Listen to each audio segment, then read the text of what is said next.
5ই আগস্টের পরে বাংলাদেশ যখন স্বাধীন হয়েছে দ্বিতীয়বার, তখন আমরা মিডিয়ার মাধ্যমে দেখতে পেরেছি সারা বাংলাদেশে হিন্দুদের বাড়িঘর আগুন লাগে পোড়ানো হয়। ঠিক কিনা জোরে বলেন?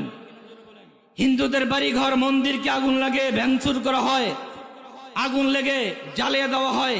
হিন্দুদের বাড়িঘরে নিরাপত্তা নাই, জানমালের নিরাপত্তা নাই। এই অবস্থা দেখিয়া আমার কওমি মাদ্রাসার ছাত্ররা রাত্রে আরামের ঘুমকে হারাম করিয়া হিন্দুদের মন্দির পাহারা দিয়েছে। আপনারা দেখছেন কিনা? সারা বাংলাদেশে আমার কওমি মাদ্রাসার ছাত্ররা আরামের ঘুমকে বিসর্জন করিয়া সারা রাত্র মন্দির পাহারা দিয়েছে। কি জন্য মন্দির পাহারা দিয়েছে? এই মন্দিরে যেন আগুন লাগে পড়তে কেউ না পারে, এই মন্দিরের মধ্যে যেন কোনো হামলা করতে না পারে।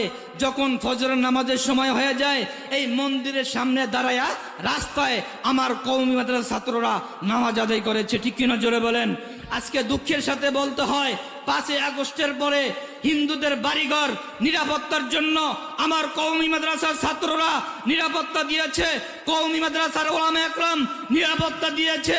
এখন দেখতে পেরেছি গত কয়েকদিন আগে, গতকাল পরশু আমার সেই এক অ্যাডভোকেট ভাইকে, আলিফ অ্যাডভোকেট ভাইকে তারা কোপায়া কোপায়া তাকে দুনিয়ার জমিন থেকে হত্যা করে দিয়েছে।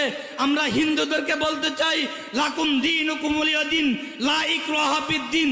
ধর্ম নিয়ে কোনো বাদাবাদি নাই, যার ধর্ম শেষে পালন করবে। ঠিক কিনা জোরে বলেন? লা ইকরাহা ফিদ্দিন, ধর্ম নিয়ে কোনো জবরদস্তি নাই। হিন্দুরা হিন্দু ধর্ম পালন করবে, আমাদের কোনো কথা নাই। মুসলমান মুসলমানদের ধর্ম পালন করবে, আমাদের কোনো মাথা ব্যথা নাই। এই জন্য আলিফ অ্যাডভোকেট আলিফ ভাইকে এই হিন্দুরা কোপায়া মেরেছে, রান্দাও দিয়া, বগিনিয়া, ধামা দিয়া কোপায়া কোপায়া মেরেছে।